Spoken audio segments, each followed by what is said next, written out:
Okay, we're doing a supplement to the wheel bearing repack. I'm going back in to the one that was too tight or too loose, and we're going to try to fix that problem again with minimal tools. So the issue was when I tightened up the nut that holds the bearings in place, you need to have a small amount of preload on the bearings, and there should be no visible play in if you try to rock the wheel, one hand on the top, one hand on the bottom, and you try to rock it, there shouldn't be any play. But also you shouldn't have too much preload so that you're stressing the bearings and causing additional heat, which eventually will destroy your bearings also. But too little preload, then you have the wheel rocking, bouncing, and the bearings getting pounded, as they're jiggling around in there, and you're hitting bumps and whatever. So that doesn't work either. So you need to have the right amount. Basically, normally it's like a little past finger tight on the nut, but when you have the wheel on there, you shouldn't be able to get any rocking that you can that you can feel. Technically, there's supposed to be like a 1/1000 to 5/1000 end play. And I either had like 20,000 end play or too tight, and obviously too tight. So there is no in-between adjustments on an RV. A thicker washer, shim at the washer area, which you'd have to get the right shims, and then shim behind the nut, so it's backed out further. But I don't have access to that here. So what I'm going to try to do is sand off the nut, the back side of the nut, so that I have a little bit more clearance, and then end up in the tighter spot and have it be okay. So you could either sand the nut or the washer, or both. In order to achieve this, you obviously don't want to thin the washer down to nothing, but it's not ideal. It's not ideal. You should be able to adjust this if it was a car, a pickup truck, a heavy truck, heavy trailer, semi-trailer, all that stuff. You have more than one drilled hole, so you can adjust it in between and get the right preload. But RV, you got one hole drilled through the axle, where the nut goes on, and that's it. So it's either right or it's wrong, or it's, and this came from the factory wrong. They sent it out the door with the wheel too loose. So when I went to do the first wheel bearing pack, that's what I ran into. You could rock the wheel back and forth noticeably, and that's not good. So I'm going to try to alleviate that. All right, so I've already got the cotter pin out. I'm just going to go ahead and take this off. I did this wheel bearing pack like a week ago or so, week and a half ago, and so I drove it. I did drive on it,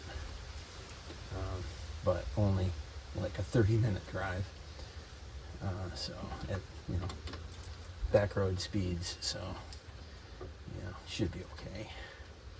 But I can actually kind of tell. I should be able to tell from if there was any issues. That it shouldn't be in that amount of time. We're talking about going thousands of miles, and then instead of like 20 miles, that would start causing a problem at the tightness. So I've got the nut here, so we can sand off the back side of the nut. You could put shims between the nut and the washer, or the washer and the bearing, if you have the actual shims that are designed for that. But I'm not going to do that because I don't have the shims. And so we're going to try to fix it the old-fashioned way, manually, right? So we're going to go ahead and sand this down and see what we come up with. I got my wife out here helping me with my repairs. She's giving me support. Say hi, honey. Hi. She's shy. Yeah, I'm shy. I've got the nut here, and I've got 320 paper, wet and dry paper, whatever. And I just rubbed it a few times, and you can see the low spots and the high spots, you know, where it's sanding on the high spots. So obviously this will take a while. I need to remove, I don't know, maybe 10 thousandths or 15 thousandths, and probably 10 thousandths. So I'll just go ahead and start doing it. Now I'm going to do it in circular motion, and I'll also keep turning it so that I'm not going to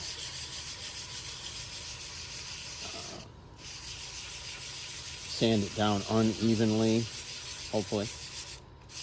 Like it to be flat when I get done, and then the same plane with the threads.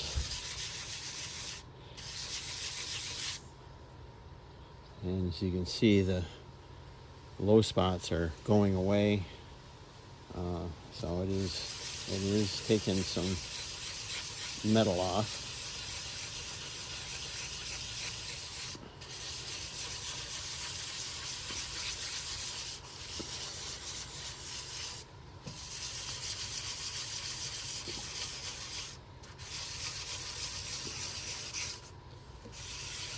I'll just keep doing this for a while. When I think low spots are almost gone. So it's progressing. It's not exactly fast. There's better ways to do this with the right equipment. I don't have any equipment anymore, so I'm lucky I have a screwdriver. When I used to have a huge toolbox full, and that was my work toolbox, and then I had a ton of tools at home. But when I went full-time RVing, you can't have 2,000 or 3,000 pounds of tools. Doesn't work. So just get rid of almost everything. I had different size MIG welders and air compressors.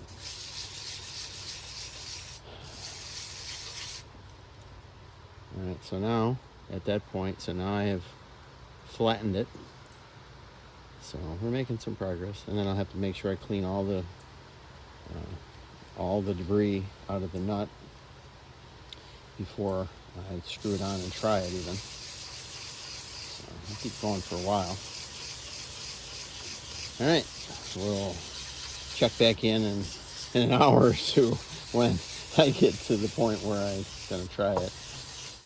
All right, so I sanded for a while, not too long really, 10, maybe 15 minutes in circular motions and moving it around the paper. And then I went and I figured I better try it because we don't want to go too far. We'll be in the same boat going the other way.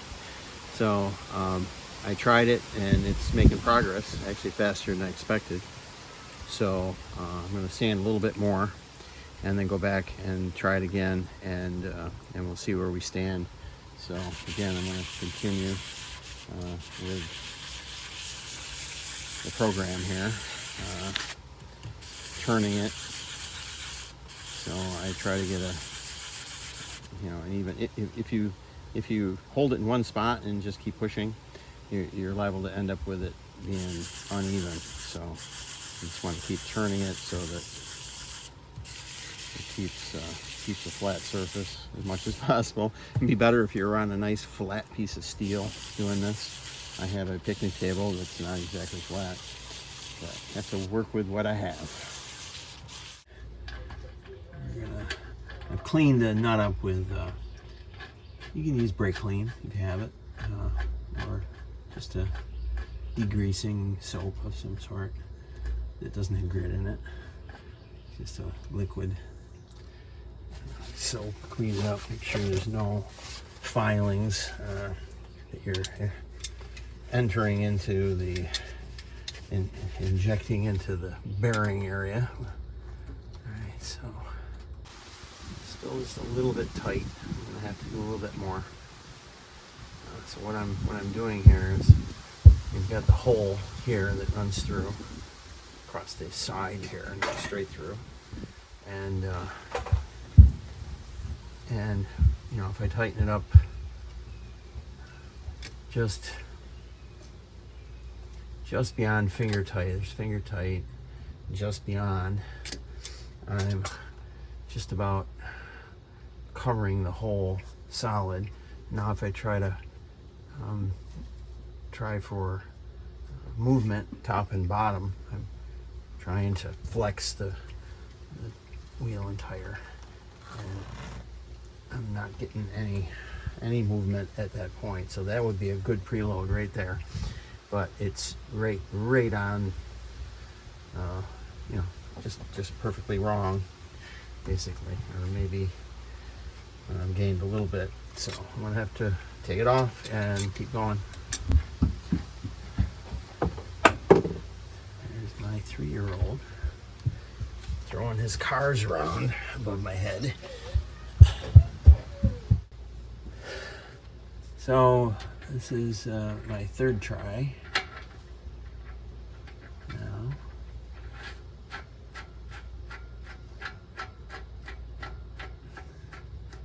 And each time I'm cleaning it up with soap, liquid soap and water. And each time I'm also tightening it down and turning the wheel.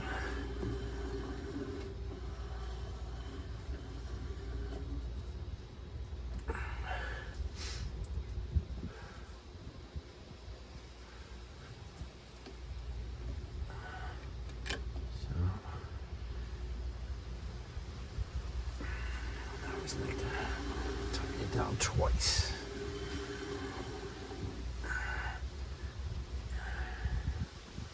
So then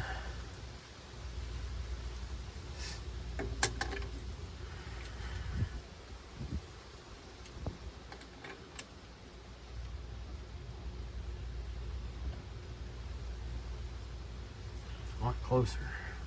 Let's see if I've got play at that spot there. Yeah, I've got excessive play right here, which is basically finger tight. I think I can go with that. It's not bad. I put it there. I think it's going to be pretty good. Nice and tight, but not crazy tight.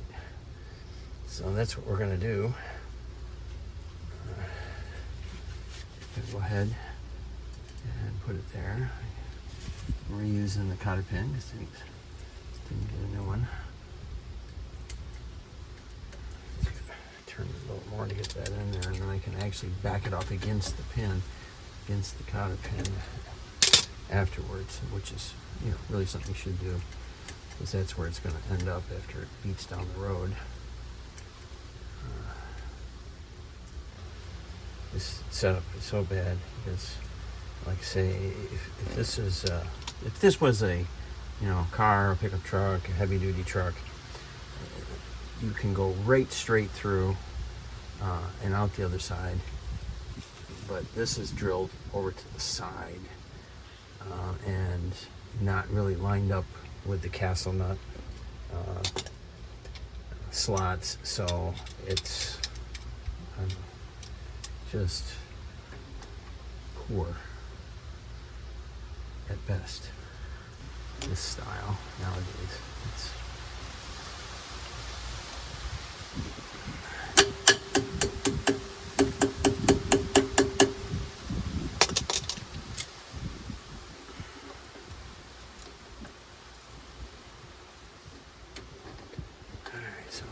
can see it like bends the cotter pin as it goes through.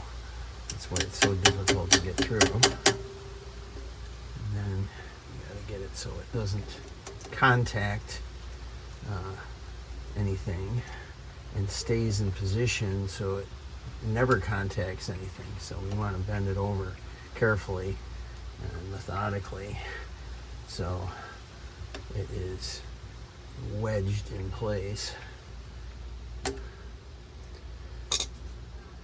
it won't turn. So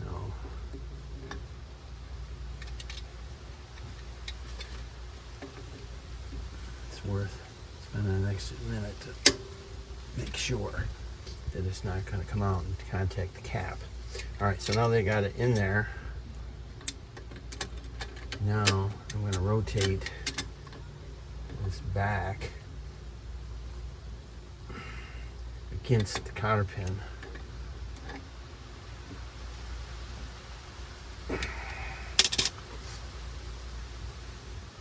Okay, that should be good. We got it. So I don't have any play, and it's not excessively tight. We're there. So put the cap back on. And again, don't use this grease fitting. This is just stupid. It's really stupid the way it works. And if you didn't watch my other videos, I suggest you go back and watch them, because I get into detail about how stupid these grease fittings are on here and how you can ruin your life by using it.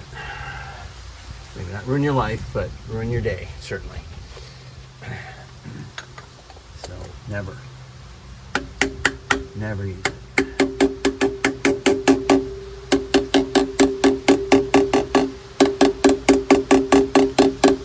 There we are. All done. No, yeah, don't have any end play that is you can feel. There's end play because it's not that tight. And like I say, the spec is like 1 to 5 thousandths of an inch. So you can't feel that by moving it. You need a dial indicator on the end of the axle and against the hub in order to see that. So in this case, we're there. So now I'll lower it back down. I'm going to go around and check all the lug nuts, make sure they're properly torqued, because I had all these wheels off when I did the bearing repack.